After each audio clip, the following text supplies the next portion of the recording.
बिल्कुल साफ हो जाता कि उन्हीं के पैसे पर भारतीय जनता पार्टी चुनाव लड़ती है,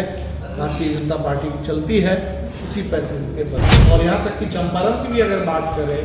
तो अकेले सीट है जहाँ माले के उम्मीदवार को सबने समर्थन दिया था, यहीं पर महागठबंधन की जीत थी। जानना जरूरी है कि भारतीय जनता पार्टी को जो करोड़ों करोड़ रुपए मिल रहे हैं, कौन दे रहा है, क्यों दे रहा है। और छत्तीसगढ़ में चुनाव संभालने का काम ईडी को,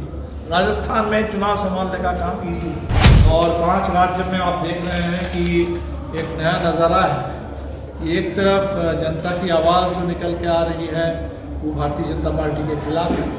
दूसरी तरफ हम देख रहे हैं कि भारतीय जनता पार्टी अब ईडी को उसने चुनाव कमान संभालने की जिम्मेदारी दी। अमित शाह कायदे से तो उनको मणिपुर में होना चाहिए था, मणिपुर तो जाते नहीं है, 7 महीने से मणिपुर चल रहा है, मणिपुर नहीं जाते तो चुनावी रैली में जाते, वो भी जाते रहे हैं। अब देखिए चुनाव छोड़ करके मुजफ्फरपुर आए हो, बिहार आ रहे हैं, और छत्तीसगढ़ में चुनाव संभालने का काम ईडी को, राजस्थान में चुनाव संभालने का काम ईडी को। तो ईडी के जरिए चुनाव लड़ना, ईडी और उसके साथ दूसरा एक है ईबी,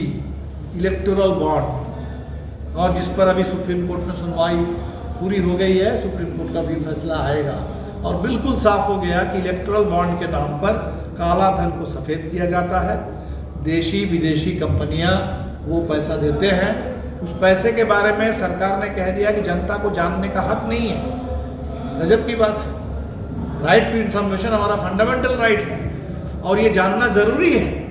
जानना ज़रूरी है कि भारतीय जनता पार्टी को जो करोड़ों करोड़ रुपए मिल रहे हैं, कौन दे रहा है, क्यों दे रहा है, और तब पता चल जाएगा कि अंबानी के लिए